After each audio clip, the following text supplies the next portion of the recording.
គុណម្ដាយឧត្តមស្មើគុណព្រះធំធេងហើយខ្លាំងណាស់លើលោកីម្ដាយសួយលំបាកនឿយហត់ពេកក្រៃឲ្យតែមានថ្លៃកូនបានសុខសាន្តគ្រប់កូនប្រុសស្រី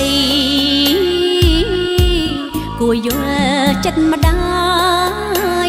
ដែលគិតណាយខ្វល់ខ្វាយឥតស្រាក់ស្រានតាំងពីកំណើត